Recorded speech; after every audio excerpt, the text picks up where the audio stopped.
different ones just ends up making Evolve so much better. And it is going to be that matchup. Once again, it's going to be the Quest Warrior from SilverName, though.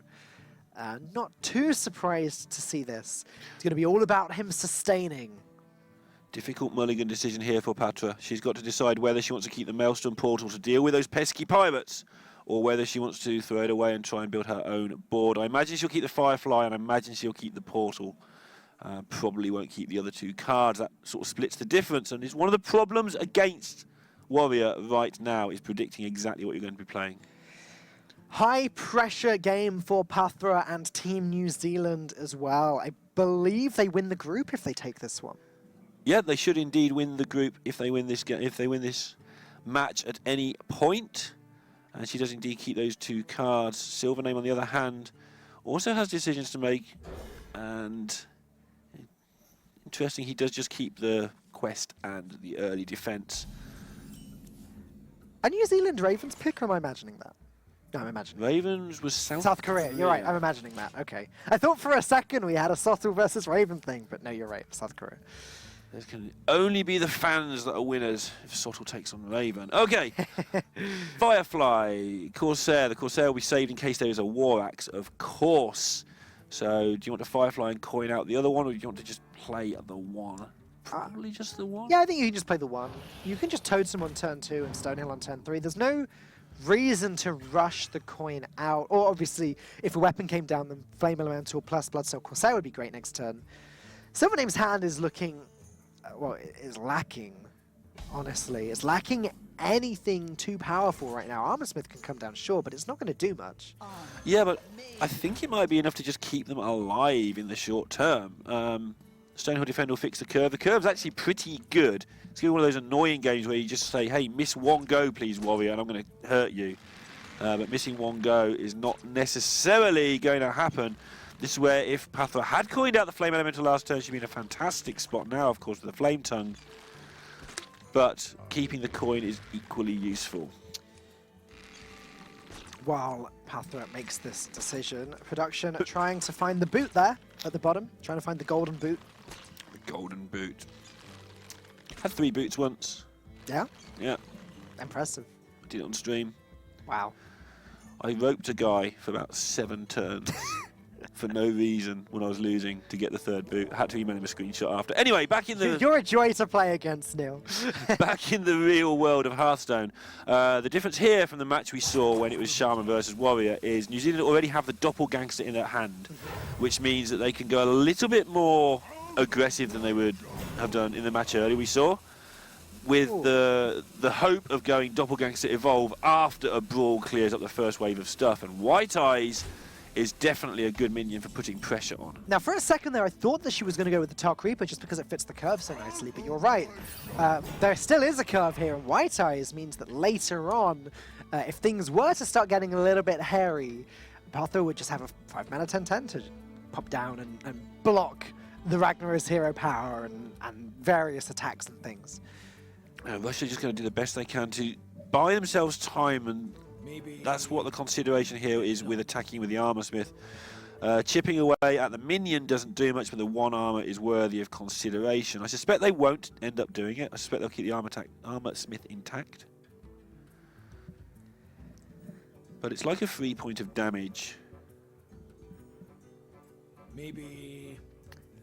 No. I'm not sure exactly what's going on here. I'm wondering if there's some sort of spectator issue. Because it's saying 0 mana, yet the armor up is clickable. Yep, okay, there is a problem on their end. Here we go. There we go. So, Patches is in charge now, and this board is being cleaned up by Pathra. And I think we've only missed 1 turn, which is good to see. Yeah, Bloodhoof Brave there, I think, came from Stonehill Defender on the right of SilverName's hand. Wow, Execute going to go ahead and get rid of that Stonehill Defender just because SilverName is so desperate to get rid of the Flame Tongue Totem, trying to keep Pathra's board as small as possible. She's looking very happy about this. Yeah, I mean, 33 points of health to get through there. It's going to take a while to chop through this lot. Obviously, if you do keep using your hero power as the Shaman, then you're constantly threatening the warrior's health total without actually burning up your cards. Primal Fin does a very similar job as that, and they're representing Bloodlust here. So two things about this. First of all, SilverName can't let this carry on because he might lose to Bloodlust. Secondly, Pathra might actually draw the Bloodlust. So not only is it representing it, but it's sensible to do so, because if she picks it up at any point, she'll be in a great spot. Second Flame Tongue Totem certainly does put Pathra in a good spot, though. She's able to just trade away 2 of her small minions that have 1 attack into this Direhorn Hatchling and just keep blasting the face. It is so important for SilverName and Team Russia that he wins this game.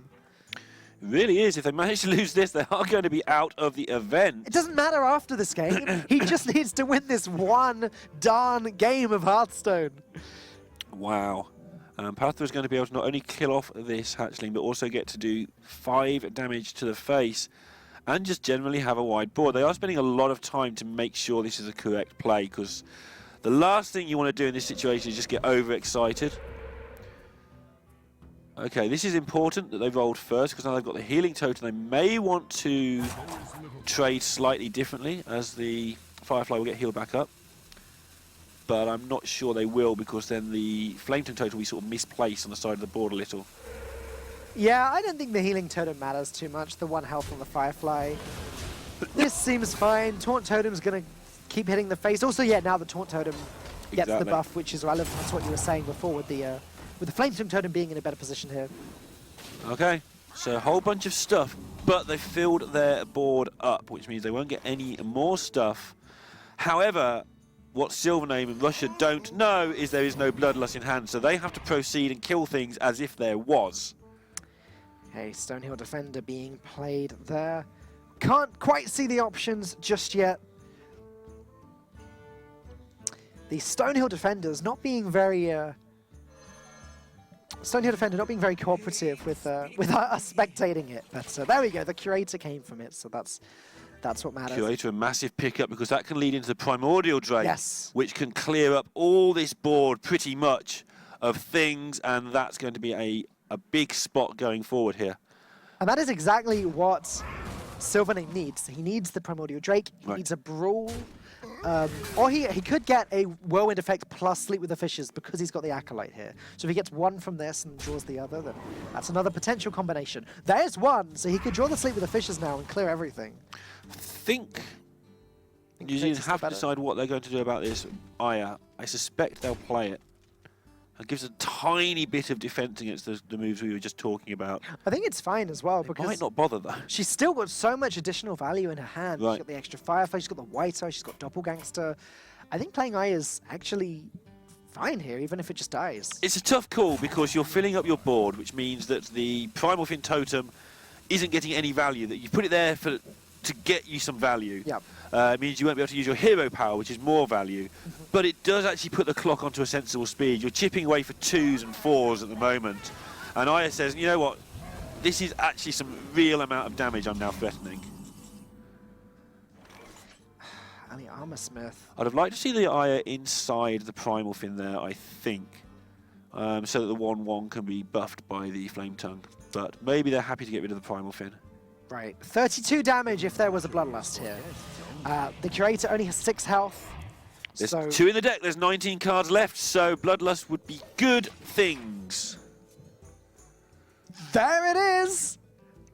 Pathra, unless my maths then was terribly wrong, going to take the series, ripping away Russia's chance to qualify to Stage 2 of the Hearthstone Global Games. As long as our calculations before have been correct, Russia are going to be just out of the competition now. Yeah, by virtue of the fact they beat Spain, they beat Spain and they beat Australia, which are the 2 teams that had very bad game difference records, means that Russia's 3rd tiebreaker is basically garbage. And as I understand it, that puts them out, but I haven't checked it 100%, but... Well played, Pathra. You did it.